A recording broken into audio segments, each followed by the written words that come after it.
Okay, this is just a quick overview of how I would use Second Life in a math classroom, in my classroom, which I actually plan to use this lesson today. And today's lesson is just going to be on geometric shape properties based on the vertex, faces, edges.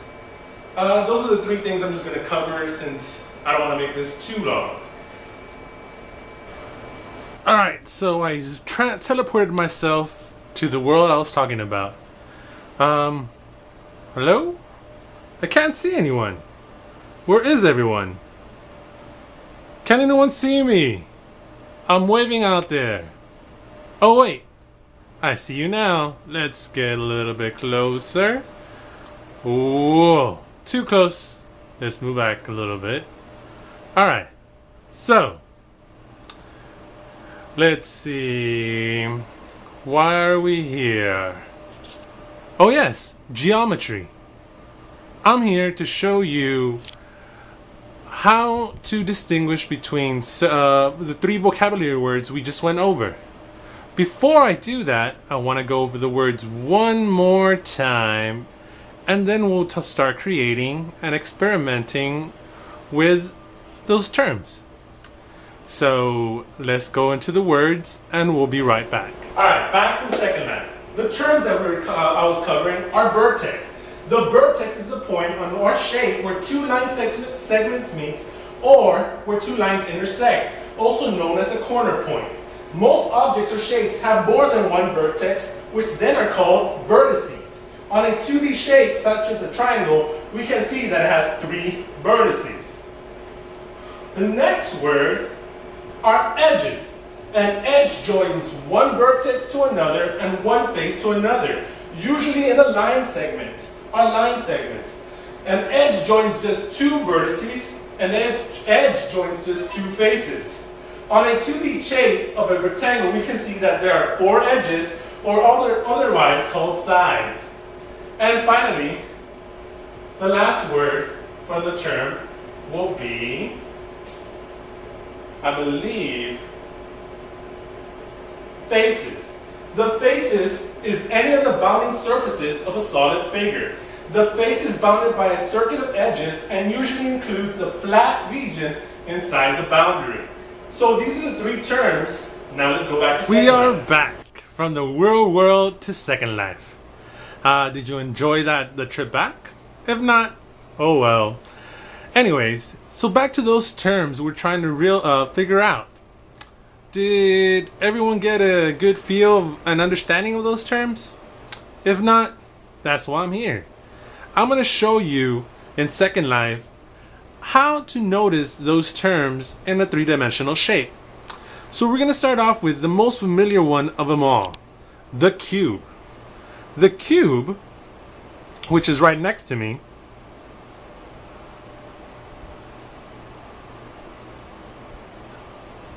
let's see, waiting on real quick. Alright, we're back here. As you can see, the cube, three-dimensional shape. Gonna walk around it so everyone can see. Whoa. I want someone to let me know what the side, what's all the different colors. What are those called? Can anyone tell me? Yes, no. That is correct. All those different colors, the flat edges, the flat sides, are called your faces. I kind of did something to this cube so you can see something better than if it didn't have them. Can anyone see what the cube shouldn't have, but I put just for an assistance for you? That is correct. Each one of those spheres on the corners are your vertexes or vertices. The vertices are on each corner of your cube. So can anyone tell me how many vertices my cube has? Correct, 8. Now, for the last term, what am I missing? My edges. Correct. So, my edges would be all these on the side of my face of my cube. So, how many edges would this cube have? If this is only one side, one face, how many edges does it have already? Then we'll go over the next face. Do we count the same edge? No, we don't. We have a different one. This is another one we count, another one we count. So the total would be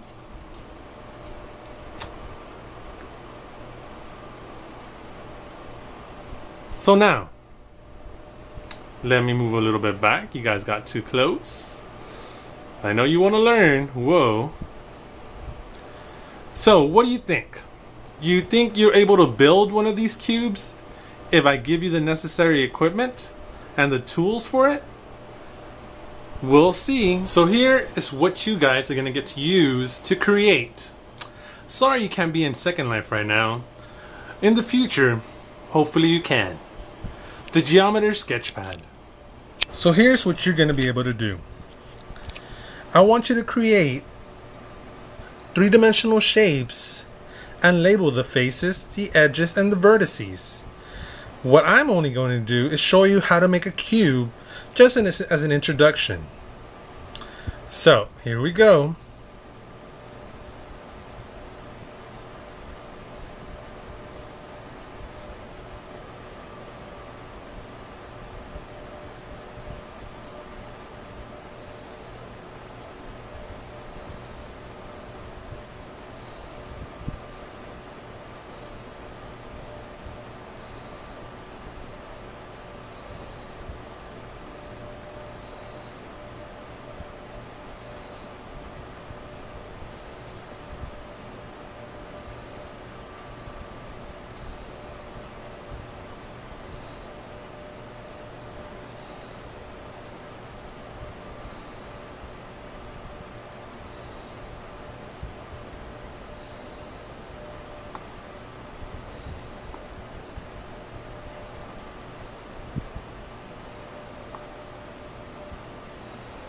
As you can see,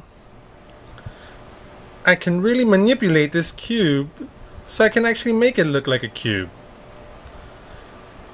Wasn't that hard? So now for the rest of the class time, you guys will get to explore this program. Hope you have fun. I'll be walking around for any questions or help if you need any. So back to Second Life. Before we return to the real world, I just wanted to go over and show you another shape I created and see if you can let me know what it is, this three-dimensional shape. If you haven't already done so, created one and on the geometric sketchpad. So let me step back a little bit for you guys and then show me or let me know what this is. Can anyone tell me what this shape is? If you only see it from the front, you can tell me it's a triangle. But let me walk around it. Hey look, there's someone here. Hold on a sec. Walking around it. Walking around this shape that has triangles as faces. Can anyone tell me what this is? Anyone? Let's find out.